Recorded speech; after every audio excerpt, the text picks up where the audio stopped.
You ever looked around and realized that some leaders, or political officials, people in leadership positions, delegating authority, making decisions that seem to just forget where they came from?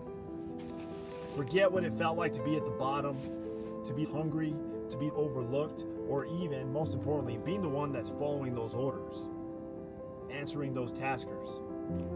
That's what we're going to get into.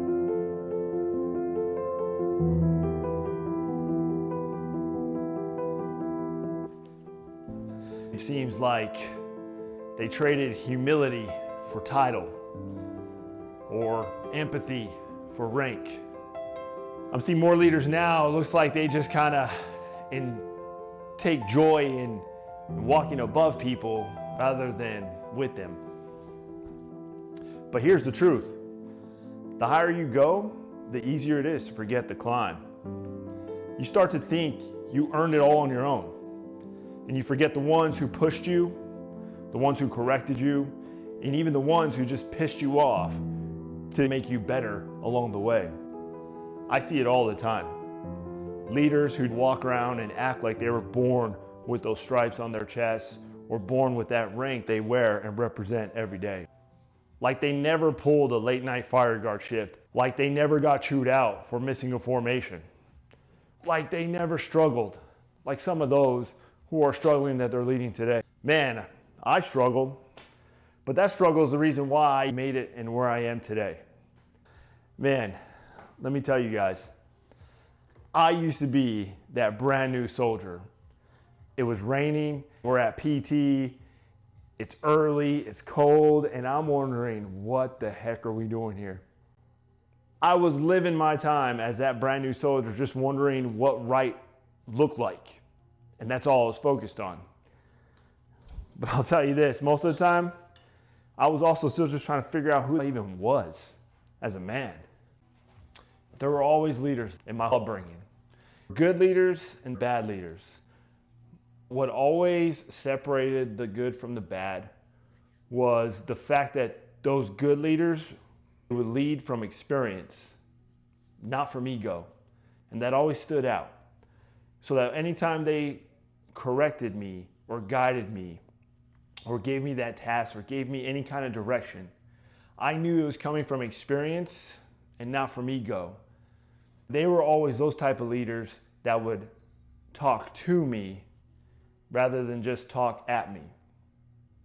And that makes all the difference as a leader. So then they would use phrases like, I've been there too. I was in your shoes before. You know, those little key phrases, it made all the difference. And that's always what stood out to me between a good leader and a bad leader, because they never forgot where they came from. So right now, as a senior leader, and now I'm the one wearing the rank. Now I'm the one giving that guidance, giving the direction. I have to always self-evaluate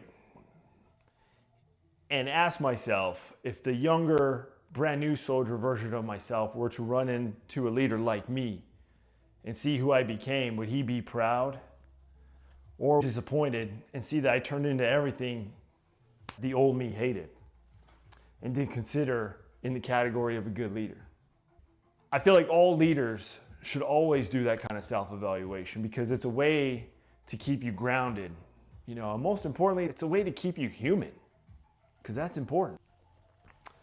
Leadership isn't about distance. It's about connection. And that connection really starts when you remember your roots and have that constant reminder of where you came from. The dirt you came from, the lessons that broke you, and the people that shaped you. As a leader, that should be your foundation. The moment you forget all that, well then, to me, that's when you lose the worth of why you were being followed in the first place. So yeah, keep climbing, keep growing, but never forget the bottom, because that's where your leadership was born. Rank fades, titles fade, But the story, your story, doesn't. It'll keep going.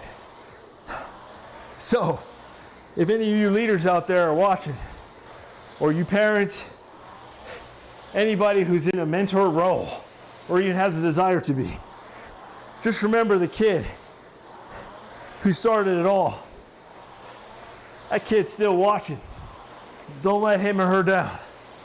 Like and subscribe, guys. I'll see you on the next video.